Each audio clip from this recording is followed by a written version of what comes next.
I was set. So Gene Deal just did a new interview. For those that don't know who Gene Deal is, that's P Diddy's former bodyguard. He just did another interview today on Cam Capone News. So we're gonna do a review of that interview. Let's get right into it. How do you feel about Diddy, riding around, taking pictures, kind of smiling, acting like nothing's going on? He's in a few different videos. I know he's on his bike on one, and Let's hear what he say. he's on another video. In a store, just Cause he know how the media work. It's crazy that you see him now more doing those things than you saw him prior to the raid and everything. Whoever he got as his publicist, his PR people that's telling him to do those things, they got to be out there crazy, man, trying to make it seem like it's normal. So basically, he's saying it's a publicity stunt that, now that he's under the media, the public opinion, that his PR team is telling him, hey, go to these local places, go to these regular businesses, be seen out active, be seen, without stress, so that you can appeal to the public as just being a normal person who would never do these sort of things that you're being accused of. That you're a normal person, and he ain't never been trying to be a normal person through this whole thing. But now he's out trying to show people that he's normal and he's just regular, riding a bike, going into the stores, taking his kids places and everything. Yo, I don't blame him when it's getting close for this to be probably his last days free. Wow. So he said, that hit home, like him saying that that's supposed to be his last days free. You just picture somebody who knows that they might be going to prison for a very long time, just riding around on a bike, looking at nature for the last time. You know what I'm saying? That's just kind of crazy to like visualize life through that lens. That's crazy. Just trying to get out there. Okay, so now that all this has came out, you've been a big voice against Diddy. You've spoken up against Diddy. You've spoken about your... Look at his face. Bro, No? I've been a big voice against Diddy. But he being sarcastic. Nah, come on, Cam. But Cam was taking him okay. seriously. What have I said against Diddy? That's why he looked up. He's being sarcastic. Not much, right? I thought it was kind of a lot, but I guess I could be mistaken. Listen, Cam. Cam didn't know he was being sarcastic. I was there when Bad Boy started at Uptown Records. I was doing the parties at the doors that they were doing. I have pictures. Heavy D first birthday party. You know what I'm saying? With Uptown Records. Listen. You understand?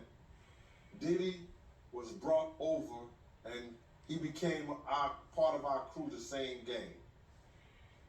When he was doing parties at the Red Zone in the building, I was there, brother. You understand?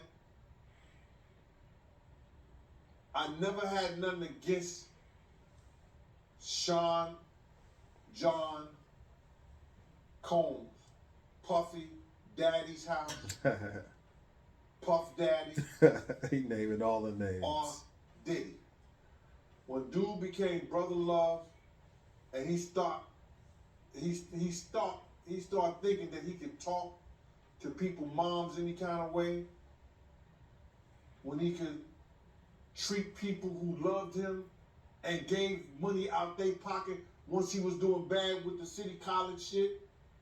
When he turned his back on our crew, what helped him, and people used to wait for him, people used to show him love, people that put their life on the line, whether you're a bodyguard or not. When he became that individual, all I did is told what he did. So he's speaking from a place of real hurt. You could see, you know, if he's been with him since day one and he's seen Diddy move funny. Now, obviously, there's two sides to a story, so he's just telling his side.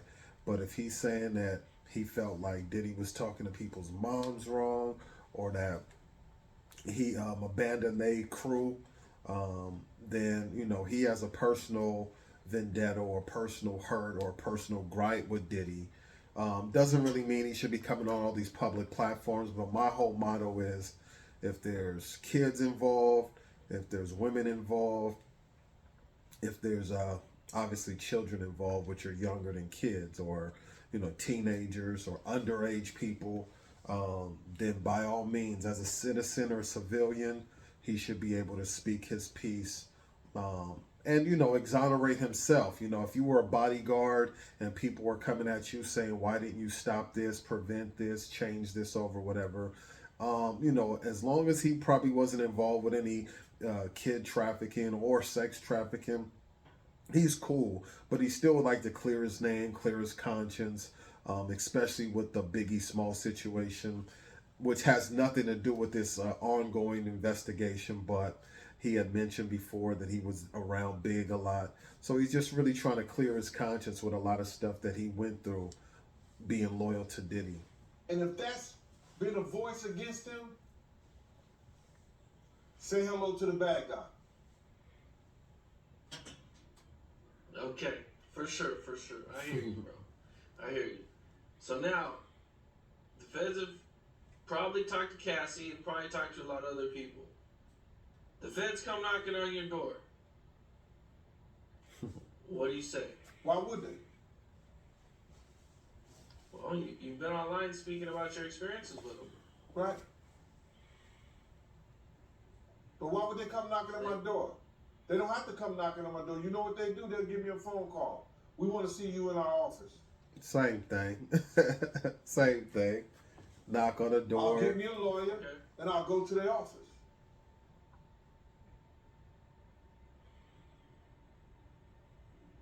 Okay. I just say somebody should be putting up bread for this guy. If he's like online, willing to testify,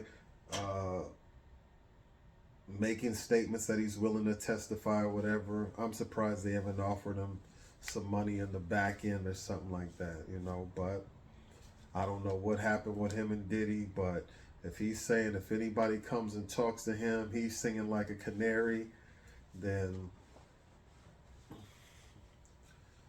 like any normal citizen would. What do you think about the documents that dropped alleging that Young Miami and 50 Cent's baby's mom were paid a monthly fee to be Diddy's sex worker?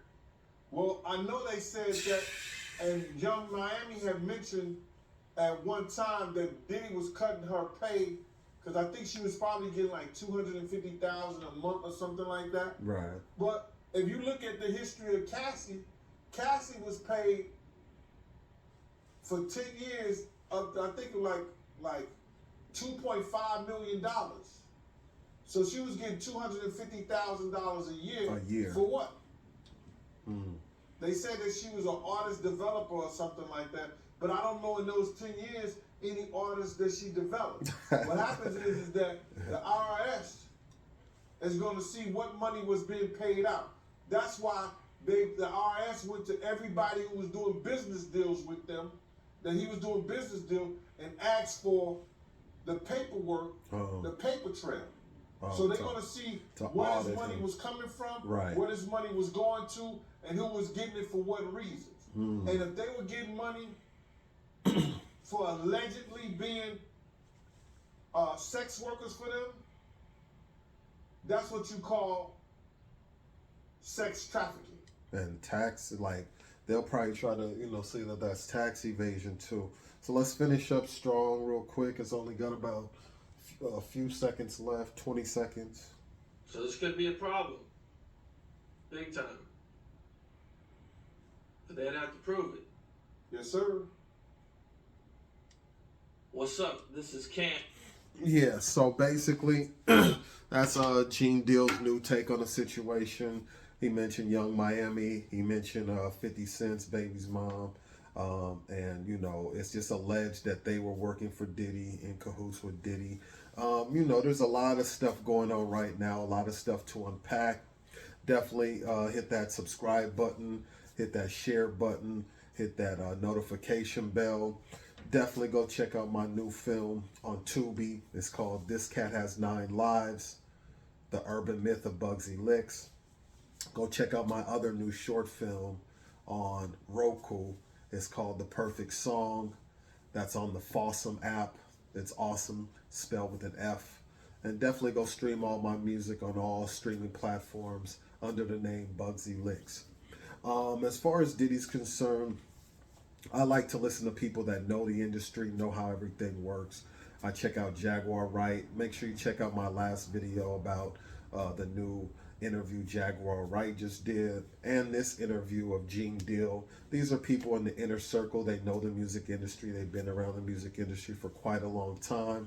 And so I trust their judgment over just regular YouTubers or over just biased individuals. And so we'll just, you know, keep seeing it unfold, see new evidence that comes out, hear more about the Little Rod situation, hear more about Shine being willing to testify as far as the shooting that happened 13 years ago, and new evidence surrounding that. And always check this channel first, grab you some merch below. And as always, thank you guys for tuning in and tapping in. It is I, Bugsy Licks. Thank you, thank you, thank you. Bugsy!